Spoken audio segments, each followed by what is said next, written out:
makes you so sick at heart that you can't take part. You can't even passively take part. So we have some good news on the COVID front, or so it would seem. Earlier today, just a few hours before making this video, Joe Biden has announced that he is fully supporting IP waivers on COVID vaccines at the WTO. This has been now a long-standing demand from developing countries who want basically these waivers on intellectual property protections so that they could increase their supply of COVID vaccines, which, as it is now, requires a license from one of the major pharmaceutical companies, and which only a few companies in the developing world have been able to secure those licenses. For example, the Serum Institute in India.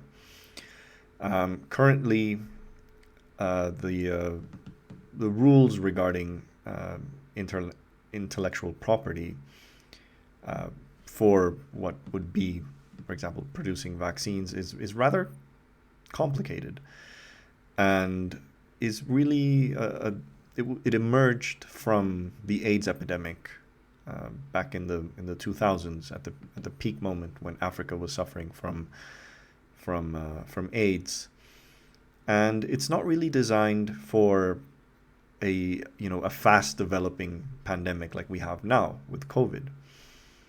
So there's definitely some need for these existing regulations to change to more properly address the type of crisis that we're facing now, as opposed to facing the crisis of the past. When even then, they didn't really work that well. There was a lot of huge criticism of the WTO and of intellectual property protections at the time, which many have argued that directly or indirectly, however you want to phrase it, led to probably millions of people dying from AIDS in countries that were denied the possibility of importing cheap, generic retroviral drugs at the time. So we have a very poor legacy of IP protection during major pandemics, and this one definitely seems to be no exception. So on the surface, this is a good thing. So Biden explicitly reversing his previous position and caving into these demands, despite the fact that I'm sure there was no shortage of lobbying done by the pharmaceuticals so that Biden would not cave in to these demands. So that's a good thing. But I'm a bit skeptical and I'm a bit cynical of what the real intention of this is, or rather the actual impact that it will have. So first of all, the first question is, why now? Why does Biden suddenly support IP waivers? And the answer is this video. So this video surfaced a couple of days ago, and it's a video by Adi Barkan. He's a healthcare activist. He suffers from ALS, or motor neuron disease, which is the same disease that Stephen Hawking had. He speaks also like Hawking through a computerized voice. And he interviewed the major Democratic primary contenders back in early 2020 and asked them questions on healthcare policy. I think in the end he ended up supporting Bernie Sanders because he was the only one that had a convincing a plan for universal healthcare. Sorry, Elizabeth Warren fans, it was Bernie all along. So let's watch this video, because now he takes the original question that he asked from Biden back then, and this is what Biden said when he was originally asked about COVID vaccines. Dear President Biden, I want to remind you of a promise you made to me, and to the American people. If the U.S. discovers a vaccine first, will you commit to sharing that technology with other countries? And will you ensure there are no patents to stand in the way of other countries and companies mass producing those life-saving vaccines? Absolutely, positively. This is the only humane thing in the world to do. Mr. President, You and I are both safe from this deadly pandemic because we could get the vaccine. And we will stay safe if you reverse Trump's inhumane policies and we vaccinate the entire world. That is the only way that we can prevent the development of vaccine-resistant coronavirus variants. But billions of families around the world aren't as lucky as you and me. India's being engulfed by this virus, and its people are utterly helpless. Coming. Mass cremations and funeral pyres now lighting the India has streets. set a global record for daily infections and Indians deaths. are being abandoned in the teeth of a deadly disease. Only around 2% of Indians are fully inoculated. So there we go. This is pretty humiliating to see you, openly support the IP waivers, only to then not do it. But there's one fact that needs to be said. Even if tomorrow these IP waivers were granted at the WTO, this is too little, too late for India. But the fact is that the pace of vaccination in the developing world is so slow that a significant amount of people will not be vaccinated in 2021. They will also probably not be vaccinated in 2022. Initiatives like COVAX, which were pushed by people like Bill Gates, have been a complete and abject failure, relying basically on trickle-down logic and the generosity of the larger developed countries. It hasn't worked. And the risk is that something like India can happen again.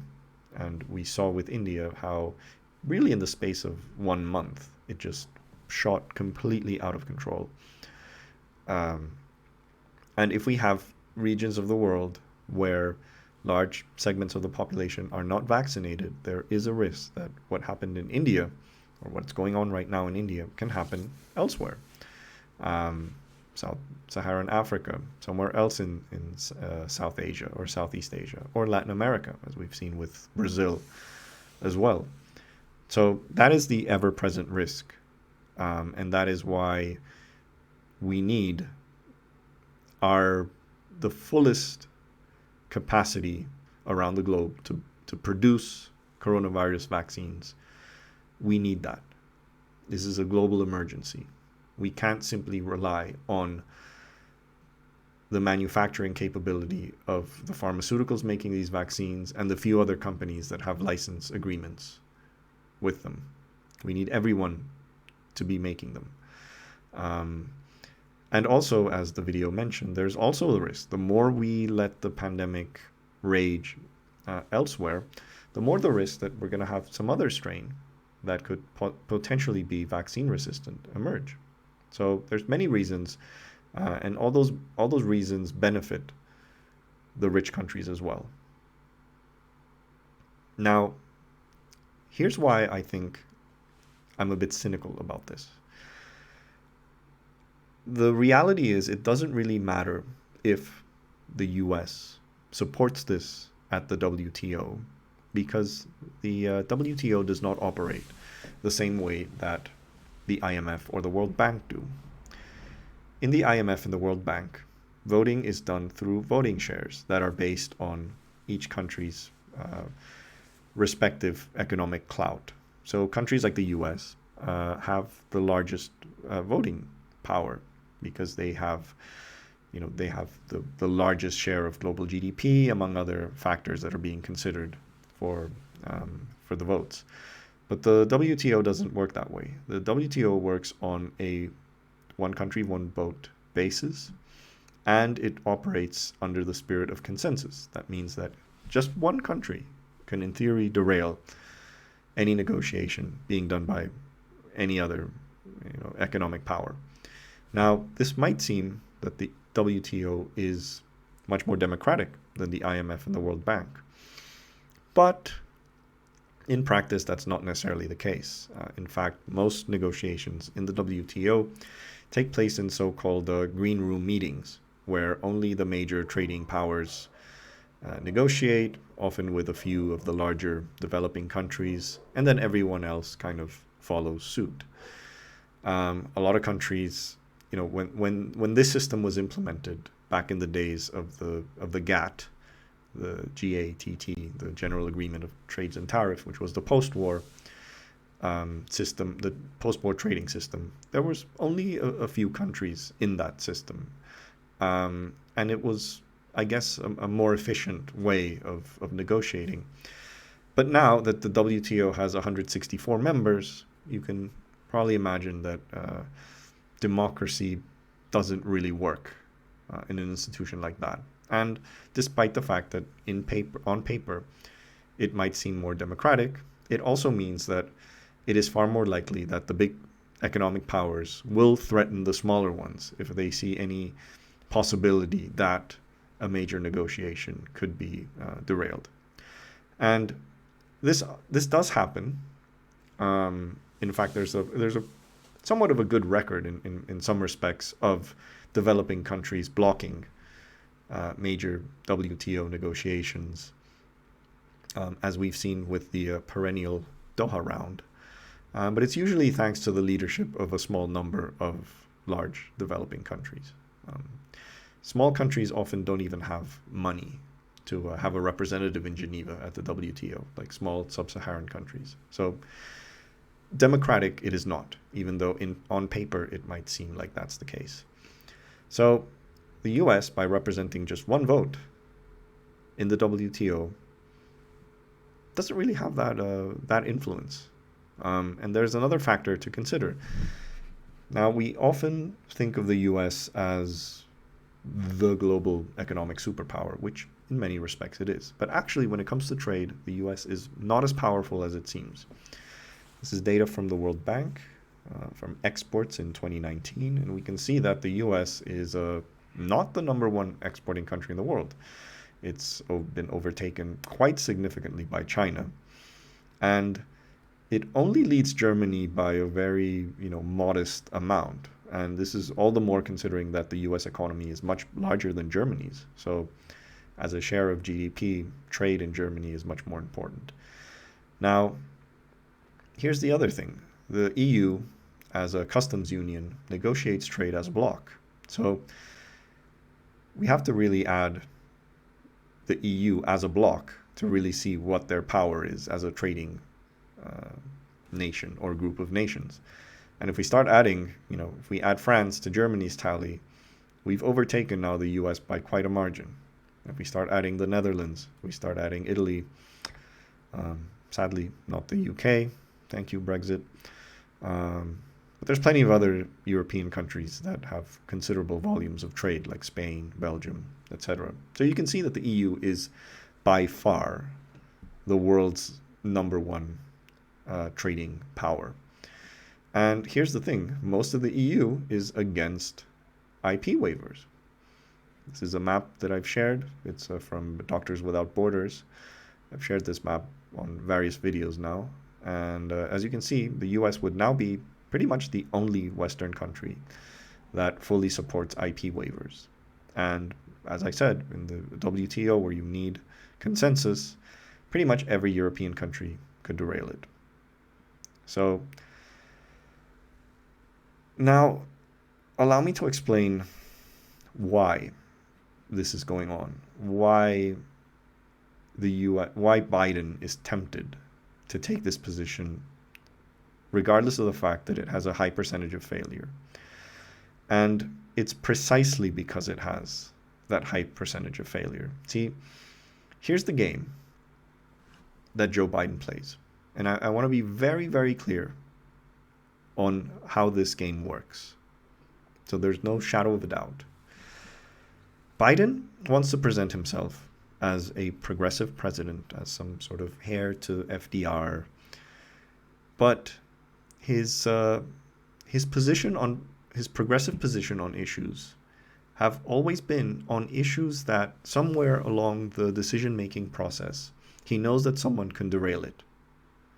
So, for example, when the minimum wage increase to $15 an hour was proposed as part of the COVID stimulus bill a couple of months ago, this was part of his agenda. He vocally supported it. But what happened when it came to a vote? He didn't really do much. He didn't really, threaten or twist the arms of some of his renegade lawmakers like Joe Manchin or Kristen Sinema, who were going to vote against this. And the result is that it didn't pass. Now, with his ambitious infrastructure project, his ambitious tax plan, which will see some taxes being increased, it's fair to say that there is also a risk of these plans being derailed by his own Democratic lawmakers. And wouldn't that be convenient? Wouldn't it be great if you can just get the PR boost from appearing to be progressive, but then have someone else take the blame when it doesn't pass? That's the game. And for those who think I'm just being too cynical or too skeptical about this, let me remind you of the things that Biden can do that he doesn't do. Things that he can do because they would pass through executive order. All they need is a signature from a piece of paper that he can do on his desk in the Oval Office. So things like, for example, reducing or eliminating student debt. That is within his capacity to do. He does not need Congress to do that. Things like immigration reform. So on these issues, suddenly he's not that progressive. But on the issues where he knows that somewhere along the line, someone else can derail and they can take the blame, that's when he puts his progressive hat on. And the IP waivers are a great example of this. Looking at this map, you have no shortage of countries in Europe that will be very happy to vote against IP waivers. And I'm not sure that the Biden administration really thinks that this is an issue that this is not a hill that they're going to die on. There is no chance that Joe Biden will, for example, do what Trump did and threaten other countries with tariffs or some other punitive economic measures or trade measures when they didn't agree to whatever he was proposing. I don't think Biden's going to do that. I don't think he's going to risk damaging the economic relationship with Europe for vaccines, because I don't think this is an issue that he is that passionate about. I think this is an issue that he is merely doing an about face only because largely this video came out and has made the rounds and has reminded him that he really can't lie himself out of what he said as a primary candidate. So there you have it. You can call me a cynic, you can call me a skeptic, but I think so far I've been right on most of the things that Biden has done, or rather not done. And I hope I'm wrong, because I think it would be great if the US does manage to convince Europe to pass these IP waivers, which would eventually have some positive impact on how we deal with the pandemic in the developing world. I just don't think that's going to happen. And will be more than happy to be proven wrong, because there's many issues where I would rather be wrong than right, because I think a lot of lives would be saved if I'm wrong.